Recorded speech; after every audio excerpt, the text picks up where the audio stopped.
Hello everyone, जय Hind and welcome to learning Himachal. So guys, आज जो हम करेंगे डिस्कस वो है मेंस आंसर राइटिंग प्रैक्टिस का फिफ्थ क्वेश्चन यानी कि फिफ्थ पार्ट। तो आज हम इसको डिस्कस करेंगे। यहाँ पे जो आज का क्वेश्चन होगा ये बहुत ही ज़्यादा इंपॉर्टेंट होगा, क्योंकि ये जो क्वेश्चन है वो आपका एक करंट का भी पार्ट है, साथ में डिजास्टर मैनेजमेंट का भी पार्ट है। तो ये जो है बहुत ही ज़्यादा इंपॉर्टेंट रहने वाला है आपका, क्योंकि आज हम इसको डिस्कस करेंगे। मैं आपको सैम्पल आंसर बताऊंगा कि किस तरह से जो है वो आप इसको और बेटर तरीके से जो है वो लिख सकते हो, कैसे आपको करना है। ठीक है, तो ये जो अगर हम क्वेश्चन की बात करें, क्वेश्चन है देखो जैसे करंट का ही है। यहाँ पे बोला कि India faces increasingly frequent and severe heat waves, है ना। कि जैसे कि आपको पता है कि हाल ही में अभी क्या हुआ था कि इंडिया में बहुत सारी हीट वेव्स आई थी, है ना, बहुत सी गर्मी हो गई थी।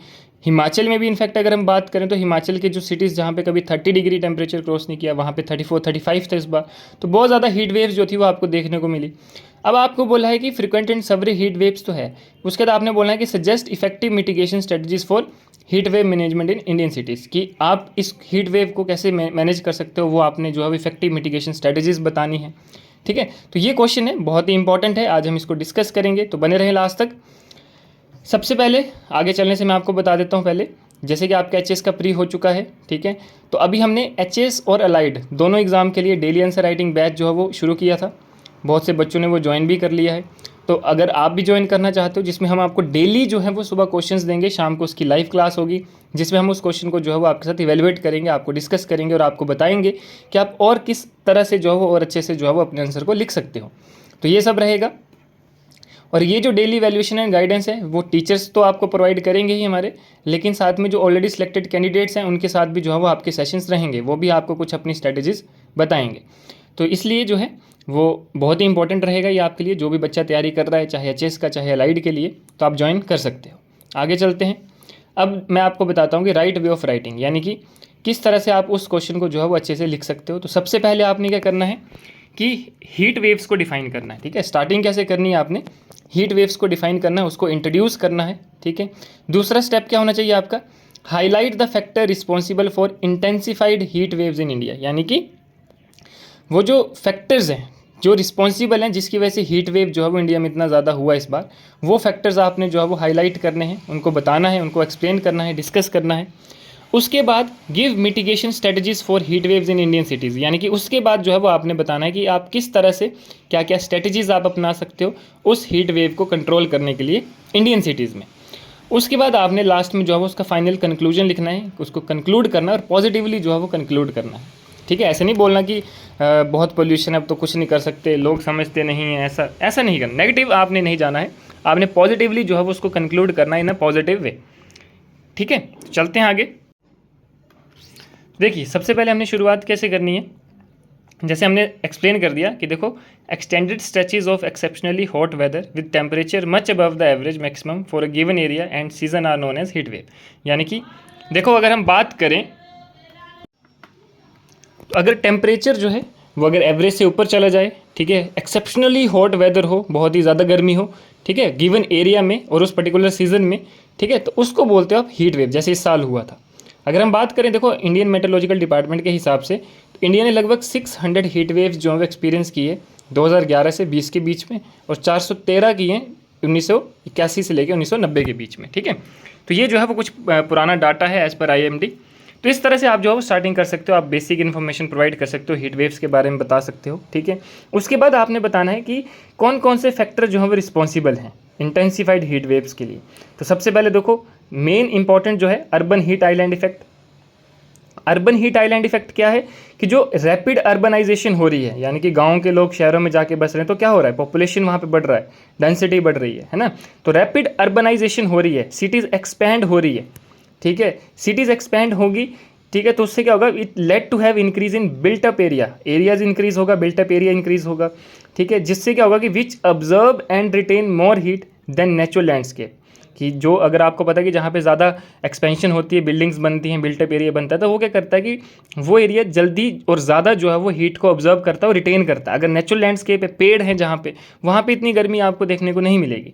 ठीक है, तो ये सारा क्या करता है, this creates urban heat island.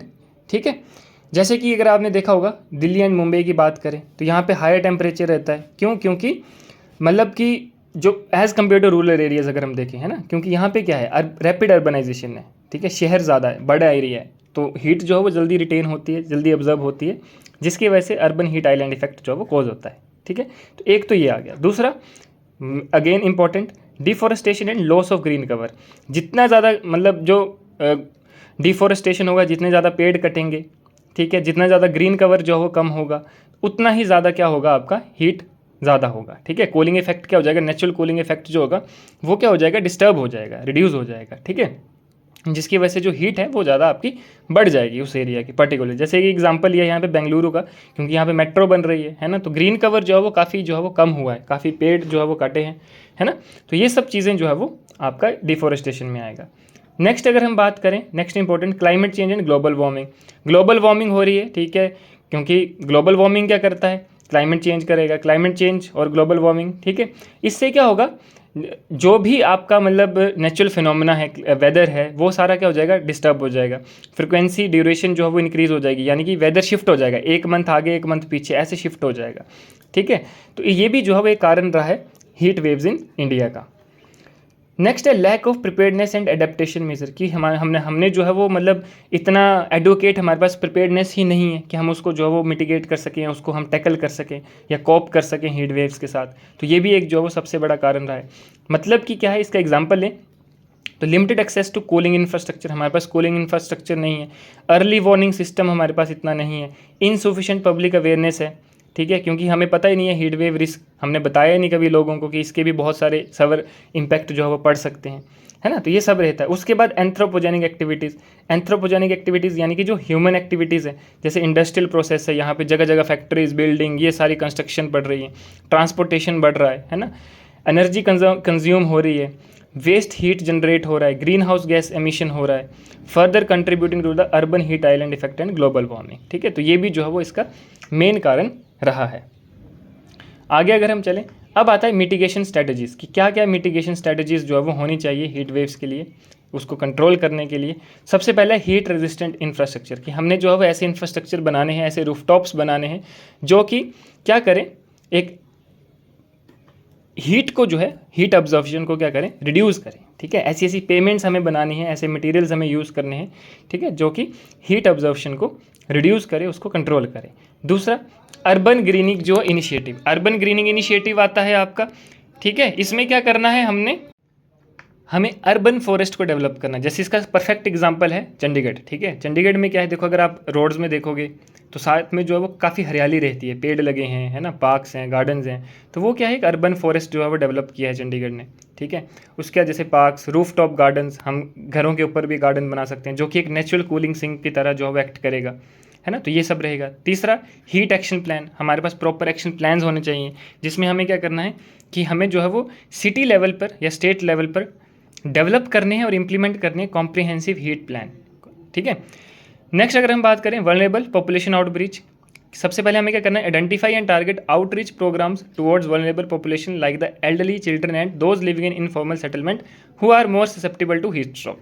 यानी कि पहले हमें वो पॉपुलेशन को जो है उसको क्लासीफाई करना है, जैसे जो सबसे ज़्यादा हीट स्ट्रोक से ससेप्टेबल है, जिसको सबसे ज़्यादा जो है इफेक्ट पड़ेगा, चाहे वो एल्डर पर्सन है, चाहे वो चिल्ड्रन है, तो उस हिसाब से हमें जो है वो उसको टारगेट करना है। ठीक है, उन प्रोग्राम्स को वहाँ तक पहुँचाना है। Next, smart grid management. Smart grid management में क्या आता है कि हमें जो है वो स्मार्ट ग्रिड टेक्नोलॉजी का यूज़ करना है, इंप्लीमेंट करना है to optimise power distribution and reduce peak demand during heat wave.